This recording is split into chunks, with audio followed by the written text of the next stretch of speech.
My moment of impact is when I was on a bus ride my first year of high school. I talked to a guy who ended up showing me that making your own path and starting a business was possible. Making that one friendship changed my life path.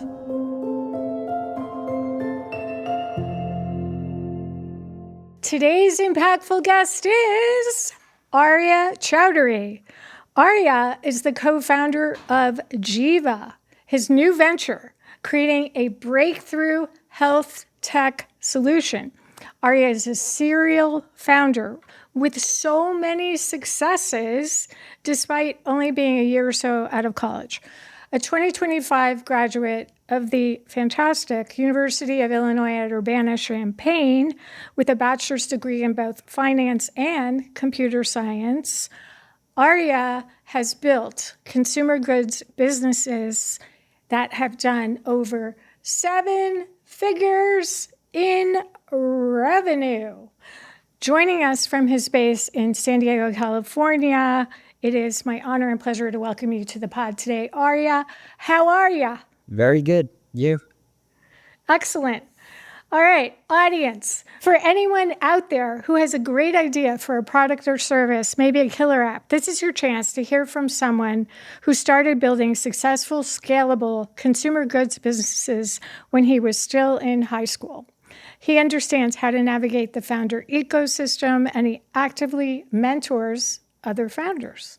This episode is also valuable for those intrapreneurs out there who are charged with innovation within large tech firms and corporations, because the same principles apply. Today, we're going to talk about the number one essential tool Arya feels is critical to his success as a serial founder. His approach to ideation and business development, ways to structure a build-out so you leverage partners, and how to prevent that burnout that really hurts the well-being of so many first-time founders. I am a strategic advisor to founders, and I've seen that the key is always just get going. Don't wait for the perfect time to start, because it never comes. And emphasize progress over perfect. Lastly, Arya and I want to hear from you. We want to know what resonated with you, what plans you have up your sleeve. So feel free to reach out to both of us at katyhansell.com and share your founder journey. Okay, without further ado, Arya, what is your moment of impact? So my moment of impact is when I was on a bus ride in my first year of high school. I talked to a guy and I made a friend who ended up showing me that making your own path and starting a business was possible. So it was that first friendship. That's awesome. So what was it about that conversation? What was he doing with the business, and what did he say to you on that bus ride that really catalyzed you? So what he told me is that he'd sold $200,000 worth of digestive health supplements in 2 months. How old was this person? Like, how old were you on this bus ride? So we were both freshmen in high school, and yeah, it was pretty insane. He'd been doing it since middle school, and he took me into this whole world where he came from a family of entrepreneurs. Yeah. His dad is like the king of convenience stores in Boston. So his dad had come to the U.S. with like $50 in his pocket, started working at a 7-Eleven, and ended up owning like 40 convenience stores in Boston. And I found out about that when I first went to his house. They had like a massive place. I was really curious as to how they'd made it happen. Mm-hmm. So that showed me that path is actually possible. Yeah. That you don't need to be a genius. You don't need to be ultra hardworking. You just need to apply yourself in the right areas and have a bit of a hacker's mindset, where you're always looking for like the right lever to pull that could unlock some opportunity. So, and that moment, making that one friendship triggered everything else for like the next, changed my life path, essentially. Yeah, I love that so much because that is a true moment of impact where you just had this whole new awareness. But a lot of people would have gone home and said, around the dinner table that night, I met this cool guy, but they wouldn't have become a founder themselves. So, talk to us about how you became a founder. So, this would, I guess, would be starting when you were in ninth grade. Yeah, it was around ninth grade. So basically, my friend interviewed, I asked him how he sold this many supplements in such a short amount of time. And he basically said Amazon. So then we were like, he had this whole like elaborate plan of how he would find the right products. It was like a game essentially, like finding the right products, finding how to make your products unique. When you start a new business from scratch, like all these challenges, you have to create the product, you have to figure out the distribution. That distribution part is a lot of work. So Amazon made it easy in that everyone was already coming to the platform. We just need to figure out how to make the right product work. When you talk about how being in that energy, being in the ecosystem of other founders and seeing what's actually possible, right? I've heard you talk about having co-founders is what you consider the number one tool driving your success. Tell us about that. The hardest thing about getting started as an entrepreneur is being able to persist through like those first 1 to 2 years, where you're going to have so many different challenges from all different directions. And you typically don't have like the stress tolerance, and you haven't seen that it can work for you to keep going. So you don't have that positive evidence, that the momentum. So when you have 2, 3, 4, even one person around you that's sharing with you on that journey, it makes it a lot easier emotionally to keep going. What happens is if you just keep going in that first year or two, you're going to pick up so many lessons that eventually it's going to be a lot easier to keep going by yourself. So that's what really, meeting that first co-founder sort of he helped me push along for the first year and a half. And then we found 2, 3, 4, 5 other friends. They're also interested in starting this thing, starting their own Amazon businesses at that point. And we formed a little e-commerce club where it was like a mini community, and we invited, it's one point we had 15, 20 people that are all interested in doing their own thing. It was such a great environment, right? So someone would have a challenge, there'd be like 3 people that had faced that challenge before that could go and help them. We would have jam sessions about like what kind of products to launch next, how to differentiate our products. It's a part of the game, right? Especially when you're relying on another platform. It's so profound that you use the word persist, because I think when you're a first-time founder, and theoretically it can work, you have a point of differentiation, but there's so many decisions, there's so many executional challenges. Just being able to stick it out and land it, so you can scale it, is really hard. And I think that's where a lot of first-time founders attrit. They go corporate, they go banking, Right. and maybe they pick it up later on.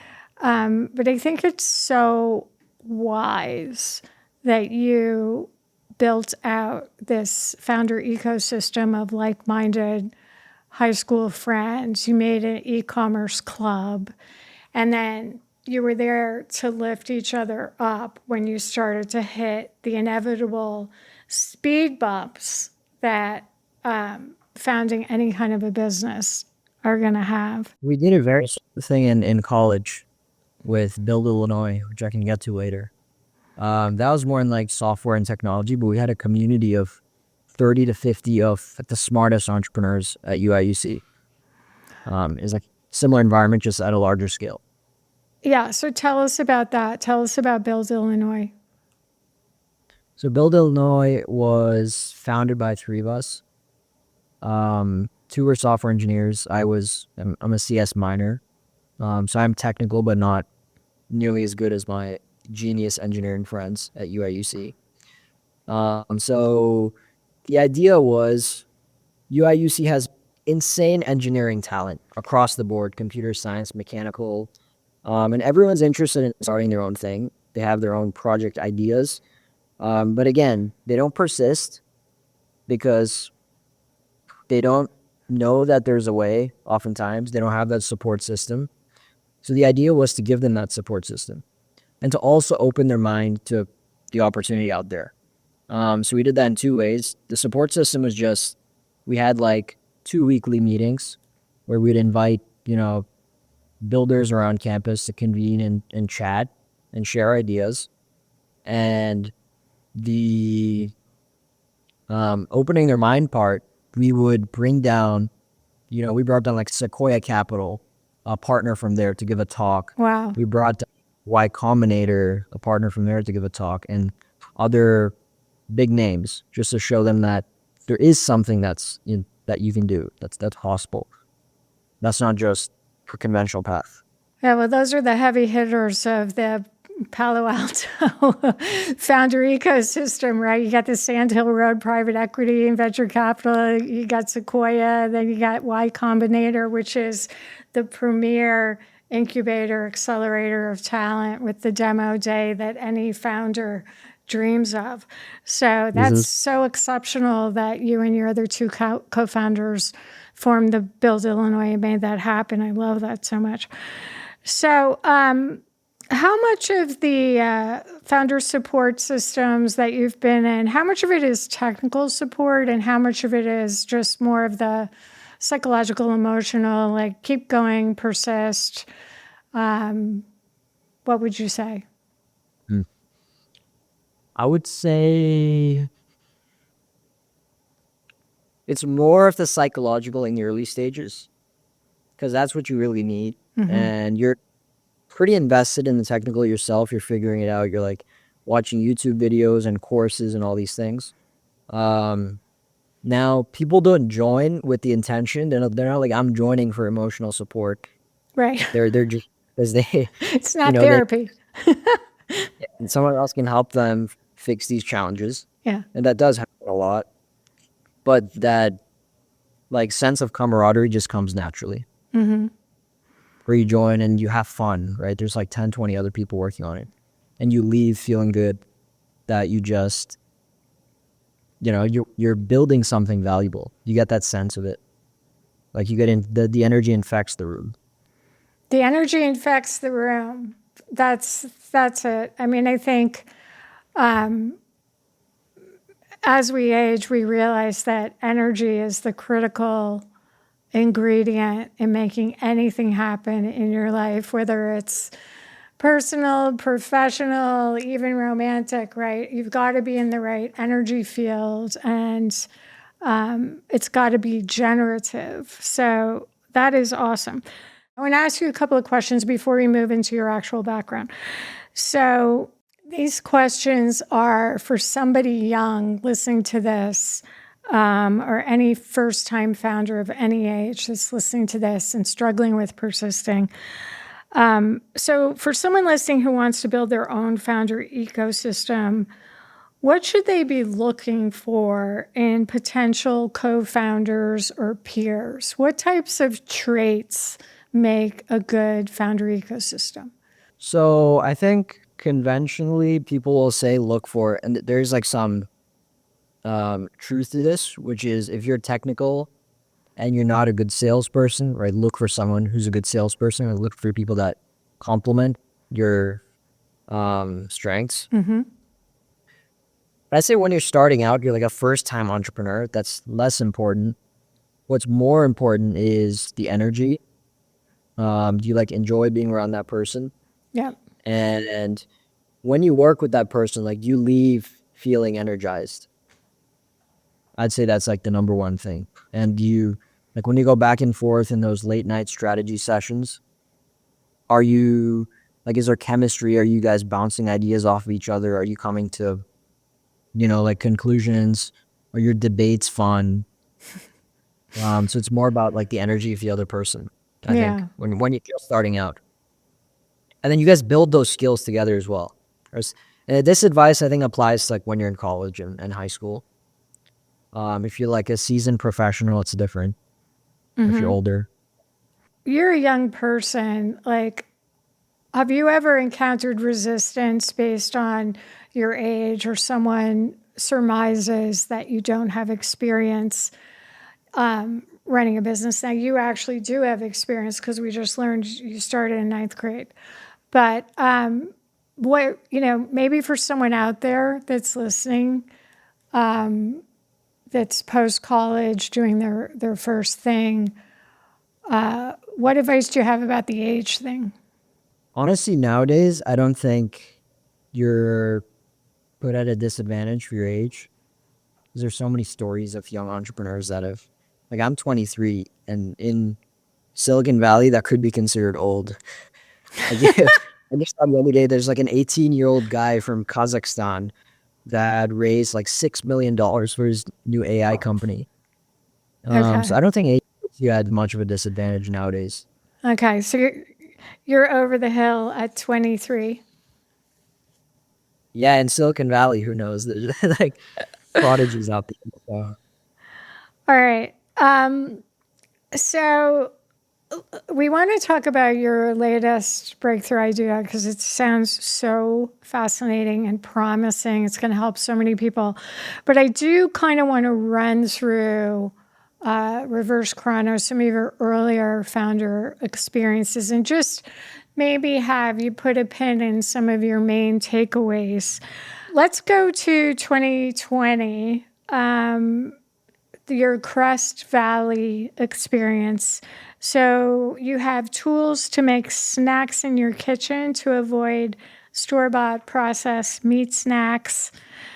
600K in revenue, 25% net margins, 50% conversion. What was the value prop, and what made this the opportunity to go after? So have you tried Slim Jim or Jack Link's, like any of these meat snacks? You find at a gas station. Yeah, definitely on hikes. You got to have your beef jerky. Exactly, jerky. So the idea was, so this was like sort of an Amazon play and a brand play.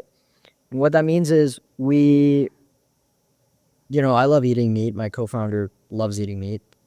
Um, we didn't really like the amount of processed ingredients that were in basically all the jerky brands out there. So it started with us really having that problem. Um, we started to look at alternatives to make meat snacks at home. And we tried it a few times ourselves. Like, I made jerky at home using my oven. You can use like a dehydrator if you want to go the fancy way, or you can use your own oven.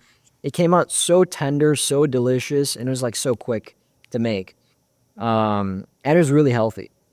So we're like, okay, this is something cool. Then we looked on Amazon. We found out that it was actually a really interesting market.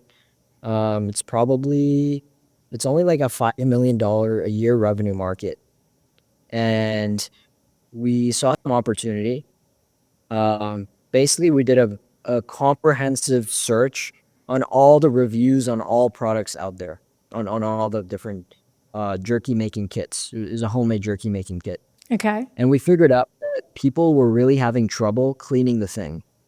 So it was a really simple differentiator. We just added a brush set.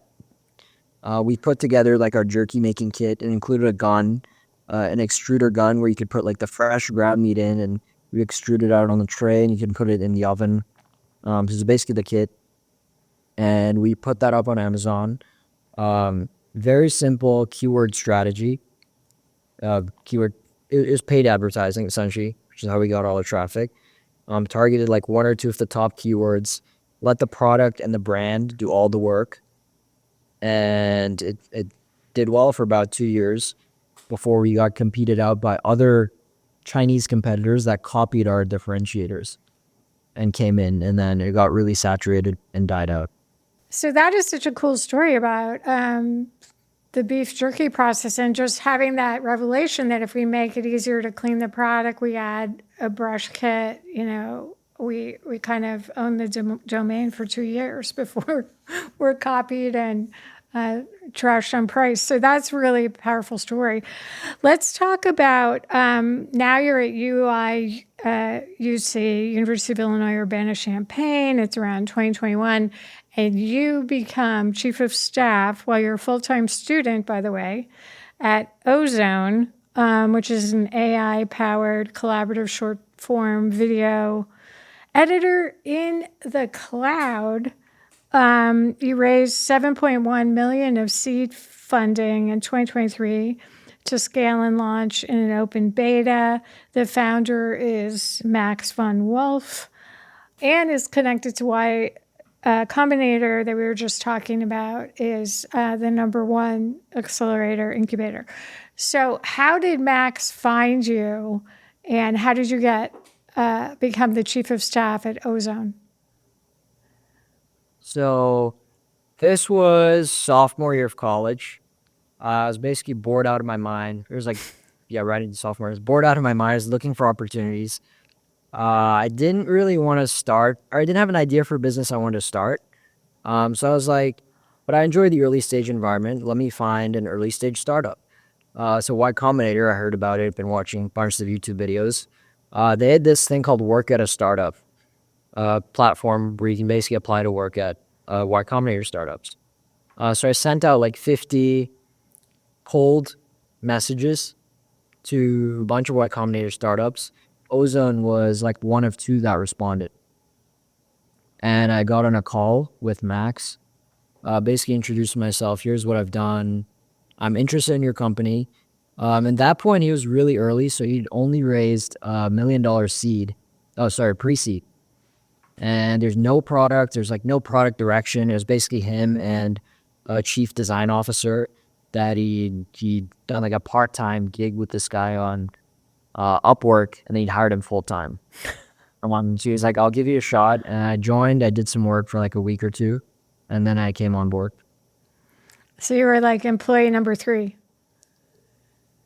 Number 4. Number 4. The chief design, a chief technical officer, who's a friend who also came on. Okay, so that's great. So that means you were there for the whole ride of getting all the seed funding. So tell us, like, there's a lot of incumbents in that space, right? I mean, you've got Final Cut Pro, you've got Adobe Premiere. Like, what did you learn about taking on established incumbents, the big guys, and trying to create differentiation? So the goal at Ozone was to create a video editor for people that didn't have the necessary hardware to run an Adobe Premiere Pro or a Final Cut Pro. The idea was you could walk into a Starbucks with a cheap, crummy Chromebook and edit video in 4K on that Starbucks Wi-Fi. Wow. So that's how we positioned it. And we sort of did a great job at positioning ourselves against Adobe during the fundraising periods. And then that really helped us, set the vision, saying, hey, we can be as big as Adobe doing this thing. And so positioning yourself against an incumbent, that's that big. It's like a great strategic move in terms of like fundraising, garnering support, and then getting team members on, because it gets people excited. Like, hey, we're taking it like David versus Goliath kind of story. Yep. So that we did really well. Now, in reality, could we create something that functions as well as Adobe on the browser? No. But we were striving towards it. So it just didn't work out technically. Didn't work out technically. They just have way too many features. Takes way too much processing power for you to be able to do that on just the browser. I know, because that's like the dream to democratize content creation, right? That you can go to Starbucks and create 4K content on that kind of Wi-Fi. That would be amazing. So you presented to like the who's who of venture capital firms. So I think everyone listening to this is going to want to hear about that. So talk to me about what did you learn from pitching to and ultimately getting funded by, General Catalyst, NEA, New Enterprise Associates. What was that process like? So that process, we were pretty lucky that there was already a lot of interest in the idea. Max was amazing at telling the story and, positioning ourselves against Adobe here. We're going to be the next Adobe. And also the fundraising environment at that time was just amazing for startups. So the terms were great. Investors were coming in. There's a ton of inbound. Of course, Y Combinator also helped with that. But basically the pitch meetings were all set up for us. And we would walk in, get our pitch deck, we would tell the story, be really passionate about what we're doing, and get them excited. And it's a lot about energy exchange in pitch meetings. Those, like, you want to transmit the energy that you want them to feel. And especially when you don't have much traction as an early stage company, it's all about the story. It's all about the storytelling. So we focused a lot on that and selling the potential of this thing. And of course, we had some credentials. Y Combinator helped a lot. Max had gone to MIT. He's a solo founder, really smart guy. And we just had a great team. So that all made the fundraising process very smooth. Yeah. So what advice do you have for people pitching? You're saying that energy transmission is the number one thing that you've got to nail, especially if you're really early, you're getting seed funding. You probably haven't proven out the demo. It's really, you're selling the vision, you're selling the potential. What thoughts do you have about how to make that work for people listening? So I would say market is one of the most important things. Because the way I would say, study how you want to put yourself into the shoes of the person who you're asking for money. Yep. If you understand how venture capital works, they need massive outcomes to make money. It's a power law thing, right? So like 99% of their companies fail. The ones that do are like, nowadays they need like $10 billion companies. Like $1 billion company won't cut it. So you need to show them first and foremost that the market potential is massive. You can either do that by, the way we did it was by using Adobe, positioning ourselves as an incumbent, to show them the potential of this thing. So you can go into like venture into an established market and show them how you're going to capture like a large portion of that. Or you can start out in a smaller market, but then you have to work hard to convince them that you can grow it into something big. And that would be like an Airbnb. They start out with like couch surfing, and couch surfing wasn't a massive market, but hotels and obviously, finding a place to stay is a massive market. Right. You basically have to tell the story of how you can a $10 billion company and just show them why you're the person to do it. And part of that's energy exchange. Part of that's like, what have you done in the past? What skills do you have? But I'd say market in venture capital and in tech is by far the most important thing at an early stage. So really think about that story and how are you going to tell it? I think a lot of people would love to be affiliated in any way, shape, or form with Y Combinator. Can you just talk for a minute about being an affiliated company? What are the wraparound services like? We've kind of focused on the demo day, the ability to bring in the general catalysts, the NEAs, the Sequoias, but what other types of services did you find? How did they counsel you? You're saying aside from Y Combinator? Yeah, like just you're someone who experienced being in the Y Combinator ecosystem as part of a founder company, and you were super successful. And what is the magic of Y Combinator? Obviously, there's the demo day, and you get the audience for the pitch. It really helps you land the venture capital deal under attractive terms and conditions. But before you get to demo day, you got maybe 8 or 12 weeks where you're in this build out, prove out. What are the services that you get access to? Who are the people you get access to from Y Combinator? And what's that like? So you get a group partner, and that's the person that you can go to whenever you have an issue.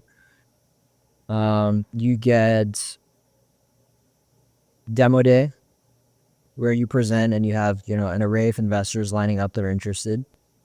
And you get office hours, which is like once a week, once or twice.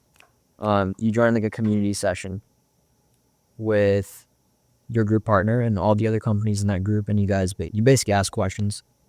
But honestly, the advice that you get from Y Combinator is like really democratized nowadays. You can go online; all their free resources are basically what they push in the program. The real value is just the brand name. I only want to spend a minute on it because I want to get to your new thing, but I did think one of your summer internships for Cipra.ai, you worked in biz dev, business development. It was agentic AI firm for precise care, prevention of chronic conditions like hypertension and diabetes.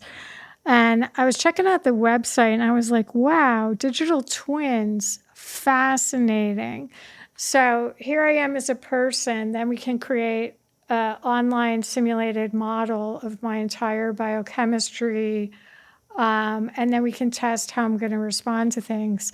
So I didn't want to let this episode go by without having you speak to how cool are digital twins and like the simulation possibilities with that technology. It's incredible. So much you can do with it. Yeah. And at Cipra, the idea was, at least when I was there, I haven't been following it recently. But you have people that, you have your glucose monitors. Thing called continuous glucose monitors. So you have to wear that thing. You put the needle, you track it, and you wear it for weeks upon weeks. So the main idea there was that instead of continuous glucose monitors, we do something called predictive glucose monitoring. So you don't have to keep pricking yourself with the needle and have it there for weeks upon weeks.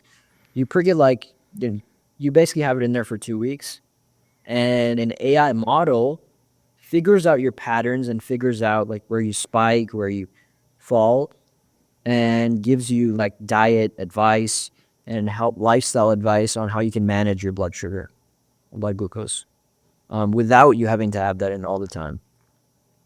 So that AI model in the back end is what creates that digital twin. That is fascinating. We're going to have you come back and talk more about that. But let's go to Jiva. Okay. So you are a co-founder at Jiva. You're reimagining cardiovascular care with a wellness shot. Tell us about your new venture, Arya. So, do you know anyone with high blood pressure? Yes, the person sitting next to me in the studio recording this has self-described as having his blood pressure higher than he would like. Yeah. My mom, my dad, my co-founder's mom, and his dad as well, all have high blood pressure. And it's really like an assassin in the shadows, which is that for decades, you don't know that you have it, right? It's like hiding in the shadows, and then it comes out when you're 50, 60, 70, and boom, heart attack, boom, stroke. So it's really one of those treacherous conditions that, there are no symptoms, but you have to take action early. And most people on high blood pressure are on all sorts of prescription pills to manage it. And we started looking around because, my dad's not happy at all about having to take 3 different blood pressure pills. My mom isn't either. There are a range of supplements out there. So yes, supplements are not FDA approved, but people take things like beetroot juices, beetroot pills and chews. The thing is, none of these things really work. So we started looking around we started working on a solution ourselves, a daily drink that was actually enjoyable and worked. And we used 6 different herbal ingredients, all clinically studied, and a delicious daily drink, really simple routine. So we give people a free shot glass. They pour their shot every morning. They take it, and it helps them keep their blood pressure under control without having to rely on prescription medication. So that was the idea behind it. It's a supplement. It's not a pharmaceutical product. It helps people keep their blood pressure down so they don't have to rely on prescription medication.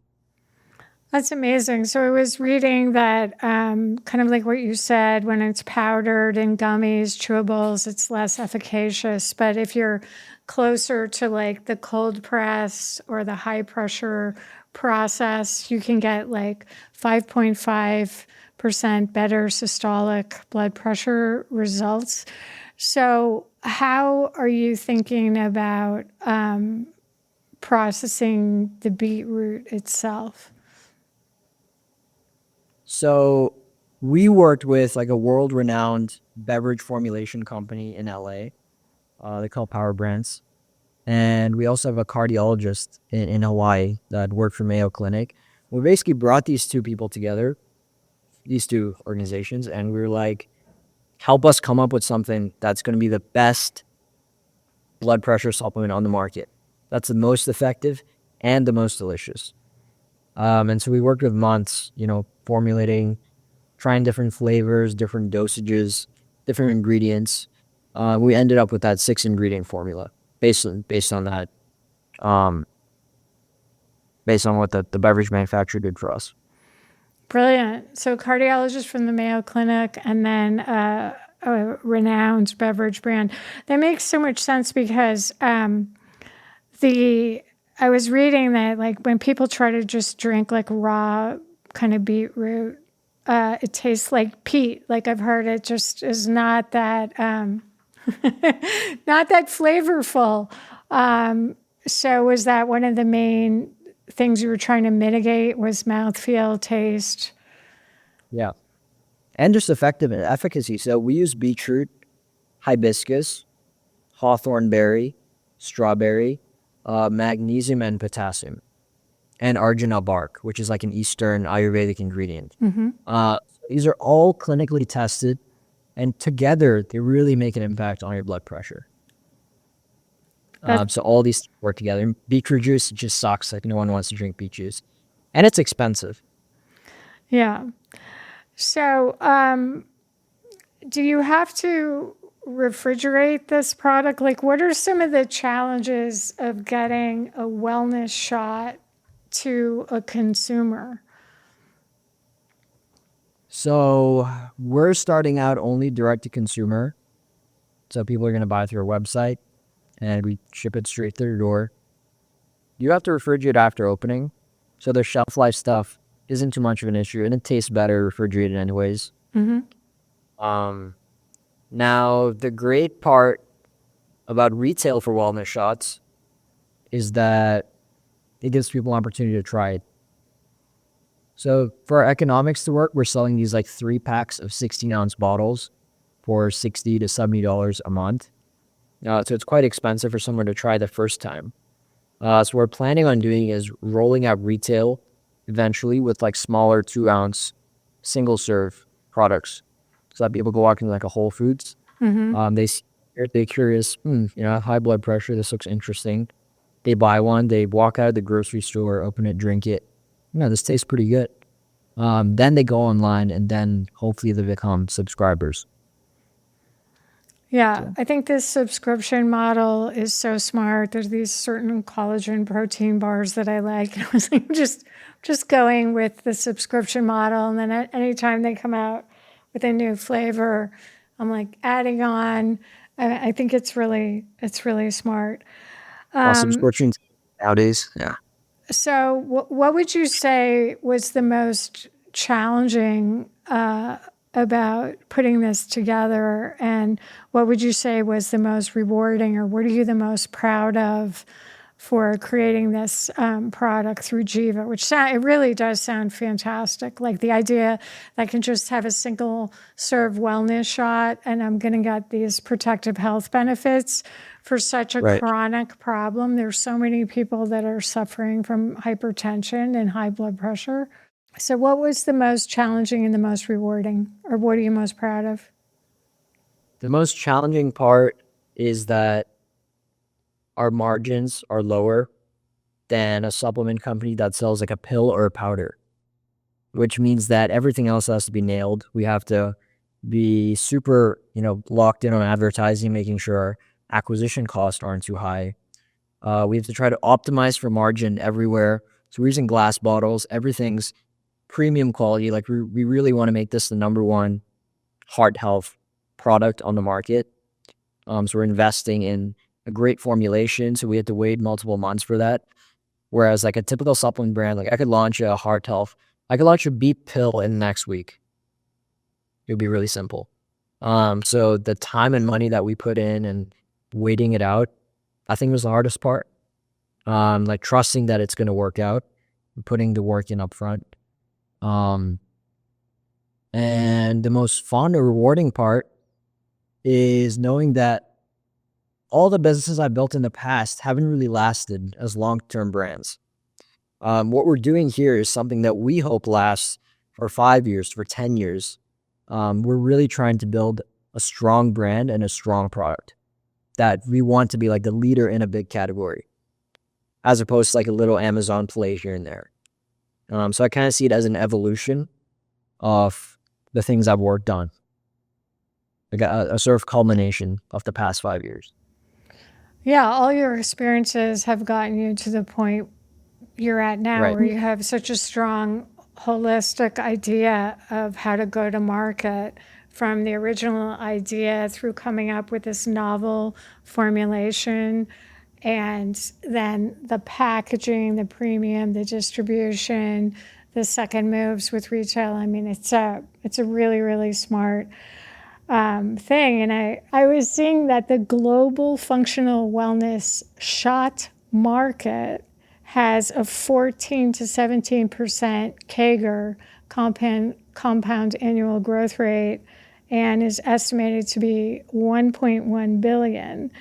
And beet-based products are estimated to be 830 billion by 2031. So you have quite a runway, quite a Right. TAM, total addressable market.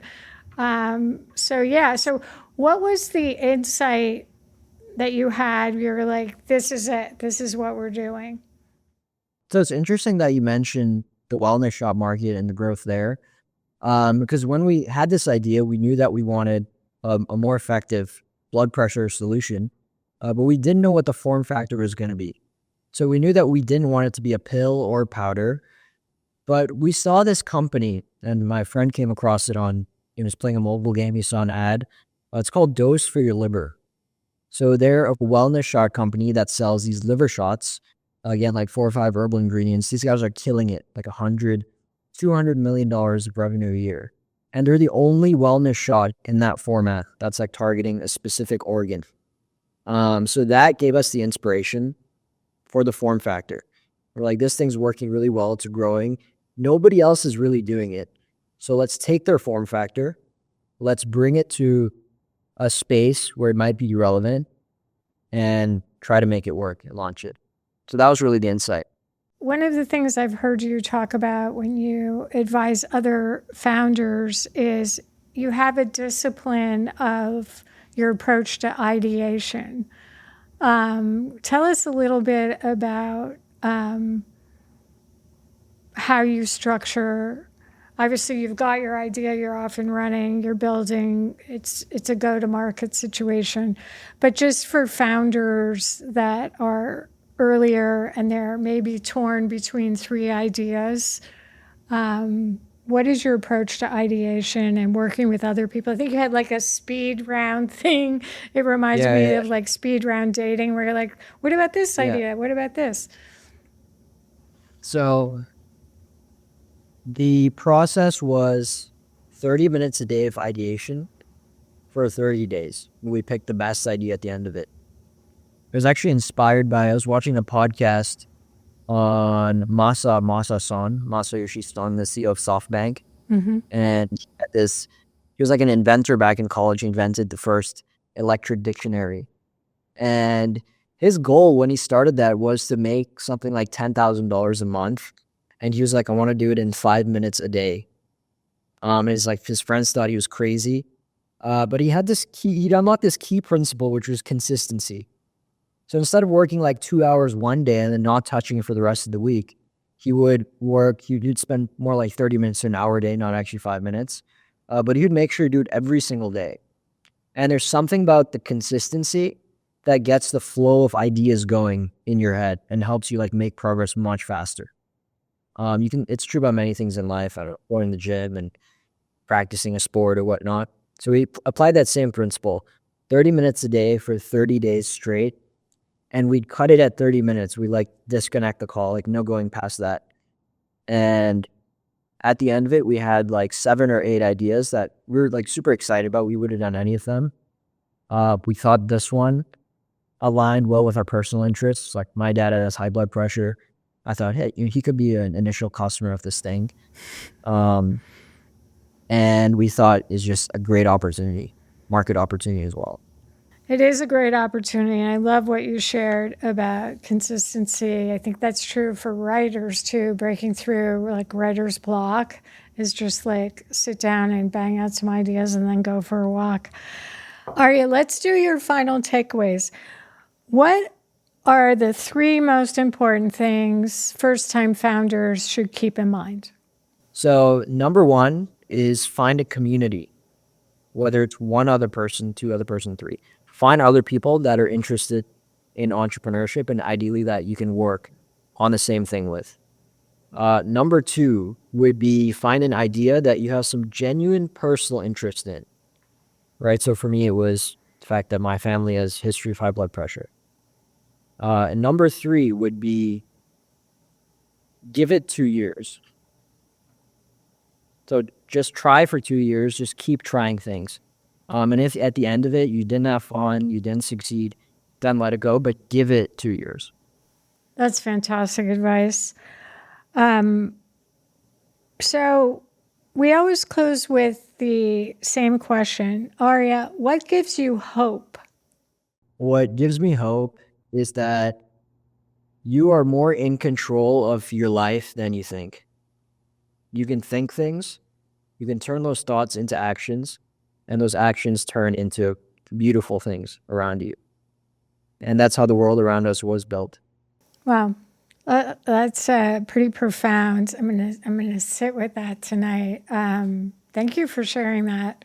You really are a born innovator, and I love how all of your innovations are designed to make life healthier, easier, more joyful. And I love how you are so curious and you really embrace learning and trial and error. And also, you're not afraid of failure. So I think today we've seen these examples from Arya about how to put yourself in a founder ecosystem.